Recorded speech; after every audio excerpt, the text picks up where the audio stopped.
जैसे भगवान ने आज मारा और सखाओं ने 1 साल के बाद नंद बाबा यशोदा मैया को बताया कि मैया तेरे लाला ने अघासुर का उद्धार कर दिया। तो ये 1 साल का समय बीच में कैसे क्या हुआ, 1 साल का अंतर कैसे पड़ गया, मारा आज बताया 1 साल बाद। तो जब भगवान कन्हैया ने अपने सखाओं को जीवित किया अपनी मुरली के द्वारा, तब भगवान कन्हैया सभी सखाओं से बोले, सखाओं जो भी आप अपने अपने घरों से लेके आए हो भोजन करने के लिए, लाओ चलो भोजन कर लिया जाए। तो सभी सखा गोला बना के बैठ गए। जैसे सभी सखा गोला बना के बैठे, बीच में भगवान कन्हैया बैठ गए। जैसे भगवान कन्हैया बैठे तो कोई कन्हैया को मिठाई खिला रहा था, लो कन्हैया मिठाई खाओ। कोई मालपुआ खिला रहा था, कोई कचौड़ी खिला रहा था, कोई पकौड़ी खिला रहा था, कोई पूड़ी खिला रहा था। कन्हैया बोले आज हम किसी के घर का भोजन नहीं करेंगे। अगर कन्हैया की मंडली में अगर कोई सखा गरीब था तो वो था मधुमंगल। मधुमंगल सबसे गरीब था, बहुत गरीब था, जिसके घर में भोजन करने के लिए भी नहीं था। कितनी गरीबी, भगवान ना करे कभी किसी को गरीबी दे, क्योंकि गरीबी में कोई किसी का साथ नहीं देता। अगर आपके पास में धन दौलत है तो आपके हजारों मित्र हो जाएंगे, हजारों साथी हो जाएंगे, हजारों रिश्ते संबंधी हो जाएंगे, पर अगर जब समय खराब आता है तो ना तो रिश्तेदार काम आते हैं, ना सगे संबंधी काम आते हैं, ना भाई परिवार काम आता है, कोई साथ नहीं देता। सब लोग अपना मुंह मोड़ लेते हैं। जब समय खराब आता है तब सब लोग यही सोचते हैं इसको अगर दे देंगे तो ये वापस कहाँ से करेगा, इसके पास वापस देने के लिए तो है नहीं, कि देगा कहाँ से। और जो विपत्ति में साथ दे वही सच्चा इंसान है। इंसान तो वही है, रिश्ता भी वही है। जो विपत्ति के समय में खड़ा रहे वही सच्चा रिश्ता है, वही सच्चा इंसान है। जो स्वार्थ में पूछे, अपना काम निकल जाए बाद में जय सिया राम ना करे, वो कोई इंसान थोड़ी है। कि बनी बनी के सब हैं, बिगड़ी के नहीं को। तो इस संसार में महाराज बनी बनी के तो बहुत हैं, पर सब जब समय खराब आता तब कोई साथ नहीं देता।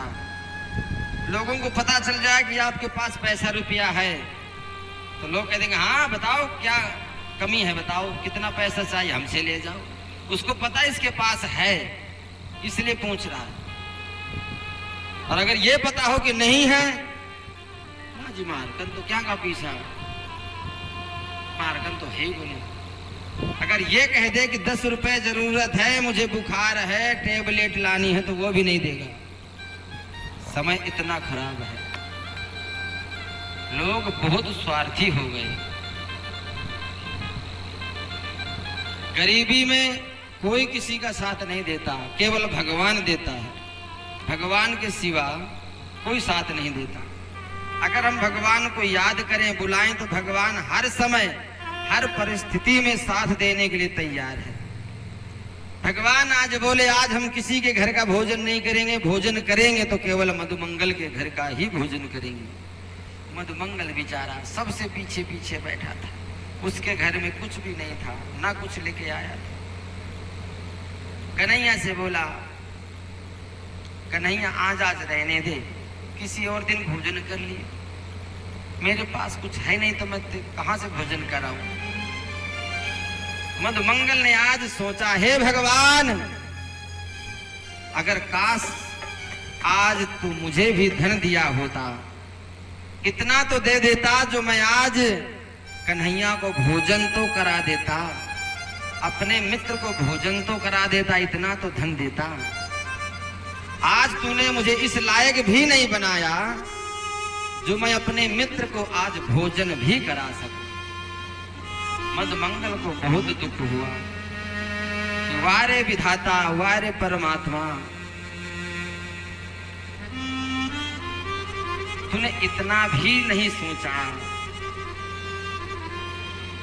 कि इनको भी भूख लगेगी, ये भी भोजन करेंगे। इतना तो धन दे दूं जो ये अपना भोजन कर ले।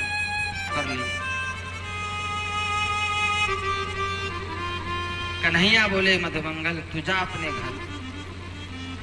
घर जा करके माँ से बोल, माँ जरूर कुछ ना कुछ खाने के लिए देगी, तू जा तो सही।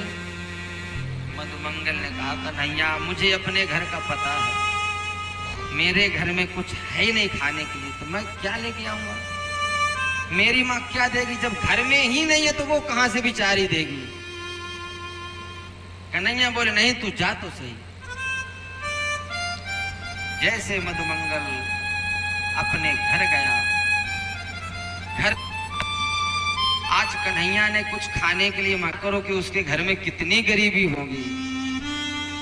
कढ़ी आज भी एक मटके में पड़ी हुई है, कढ़ी आज भी एक मटके में पड़ी हुई है। अगर तुम चाहो तो उस कढ़ी को ले जा सकते हो। मधुमंगल का मन भी खट्टा हो गया। मंगल ने सोचा हमारा कन्हैया तो 56 भोग जीमने वाला है, से खाएगा।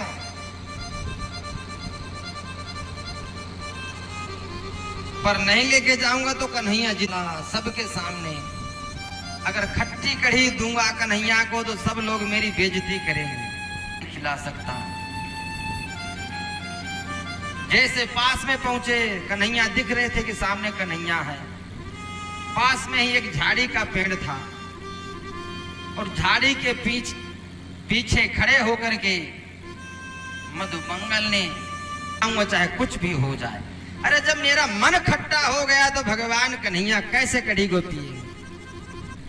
कन्हैया दौड़ के आए, आकर के कहा मधुमंगल ये तूने क्या किया? भोजन मंगाया था और तू स्वयं ही खा गया। मधुमंगल ने कहा लाला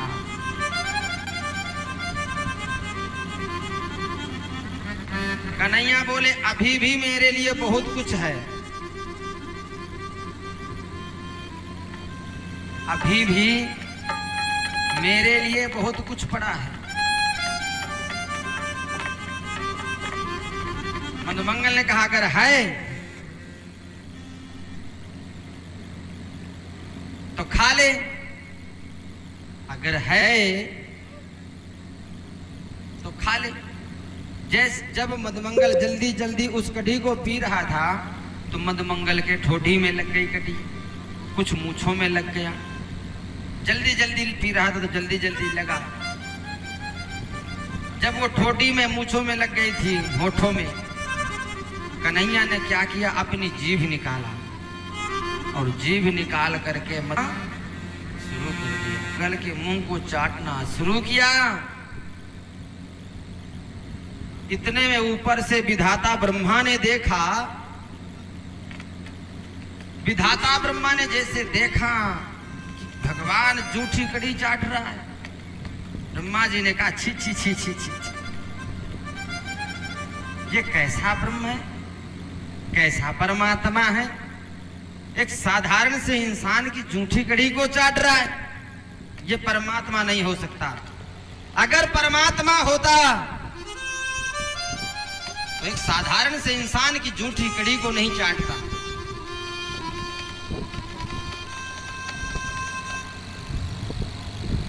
पर भगवान कभी भेदभाव नहीं करते, ना ही भेदभाव देखते हैं।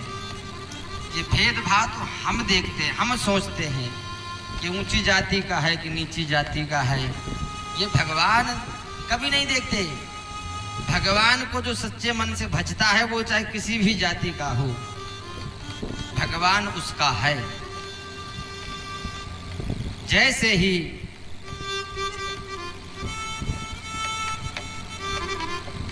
भगवान ब्रह्मा ने सोचा कि चलो इसकी चल करके परीक्षा ली जाए। जैसे ब्रह्मा जी आए, आकर के देखा तो वही ब्रह्म परमात्मा कृष्ण का अवतार लेके आए हैं। ब्रह्मा जी ने सोचा अगर ये नारायण है तो जूठी कढ़ी क्यों खाए एक साधारण से इंसान की, चलो इसकी परीक्षा ली जाए। तो ब्रह्मा जी ने परीक्षा ली भगवान कन्हैया की। परीक्षा क्या ली? तो बछड़ों को लेकर के आए तो देखा